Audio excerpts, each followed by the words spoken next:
अद्भुत, आश्चर्यजनक किंतु सत्य घटना। सतीश कुमार परिवहन विभाग शांतिकुंज हरिद्वार से अपना अनुभव बताते हुए कहते हैं, पिछले कई वर्षों से मैं परिवहन विभाग में कार्यरत हूँ। हमारा काम फायर ब्रिगेड आपदा प्रबंधन जैसा ही है। पूर्व में कुछ पता नहीं रहता, एकदम से मांग आती है और हम चल पड़ते हैं। 4 अगस्त 2014 को हम मिशन के कार से देहरादून गए थे। रात्रि 8:30 बजे जब शांतिकुंज लौटे तो मुझे बताया गया कि कल प्रातः तुम्हें अल्मोड़ा मुनस्यारी निकलना है।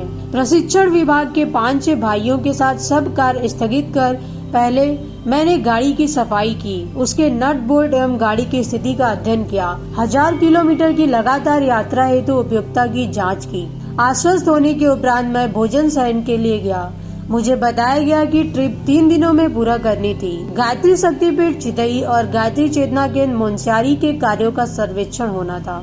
लगातार गाड़ी चलाते रहने की मेरे ऊपर बड़ी जिम्मेदारी थी। बताया गया कि प्रातः जल्दी निकल जाना है जिससे सायंकाल चितई पहुंच जाए। प्रातः आकर मैंने देखा तो चक्का पंचर था, साथ ले जाने को बहुत सामान था। ऊपर कैरियर में भी लोड करता, पर बारिश के दिन थे, सामान लेते लोड करते काफी समय लग गया। खैर किसी तरह 1 बजे हम शांतिकुंज से निकले। मैंने कहा हार्न ठीक कराना जरूरी है, पहाड़ का रास्ता है, हर जगह मोड़ ही मोड़, ऊपर चढ़ना उतरना, बिना हार्न के बहुत परेशानी हो जाएगी। विनय जी ने कहा चिंता न करे, अभी तो किसी तरह अल्मोड़ा पहुंच जाए, वहां पहुंचने पर उसे ठीक करा लेंगे। जब हम अल्मोड़ा पहुंचे रात्रि के 9:30 बज चुके थे। प्रातः जल्दी ही वहां से निकलना था। मुझे समझ नहीं आ रहा था कि क्या करूं, कैसे करूं। मना करता हूं तो मिशन का कार्य प्रभावित होता है, चलता हूं तो दुर्घटना की संभावना, फिर बिना हार्न के निर्धारित समय सीमा में यात्रा पूरी करना संभव नहीं था। मन ही मन गुरुदेव से प्रार्थना करते, मानसिक रूप से गायत्री महामंत्र का जप करते हुए सो गया।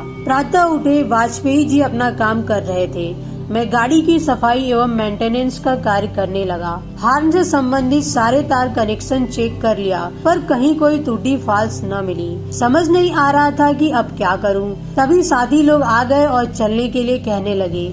मन मार कर हम चली पड़े।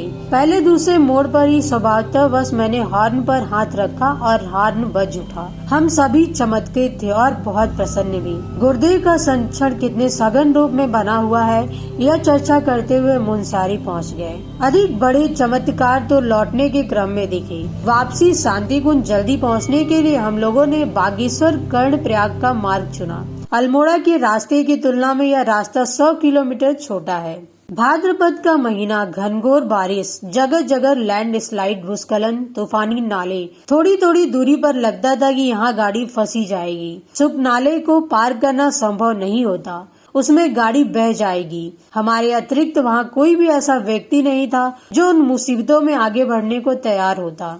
जगह जगह लाइन से गाड़ियां रखी थी। परम पूज्य गुरुदेव का ध्यान करते हुए हम आगे बढ़ते रहे। हमें देखकर भी दूसरे चालक उन व्यवधानों को पार करने की हिम्मत नहीं कर पा रहे थे। कई जगह हमें गाड़ी से उतरकर नीचे गिरे बड़े बड़े पत्थरों को मार्ग से हटाना भी पड़ा। इन खतरों से खेलने के क्रम में हम सभी अच्छे से अनुभव कर रहे थे कि परम पूज्य गुरुदेव का साथ और संरक्षण हम लोगों के साथ निरंतर बना हुआ है। अंततः हम लोग पूर्व निर्धारित समय सीमा से पूर्व ही शांतिकुंज भी पहुंच गए। आदरणीय जी एवं डॉक्टर साहब को जब यह सारी घटनाएं बताई तो डॉक्टर साहब ने कहा, प्रकृति में इतनी क्षमता नहीं कि वह महाकाल के कार्य को अवरुद्ध करे। जय महाकाल।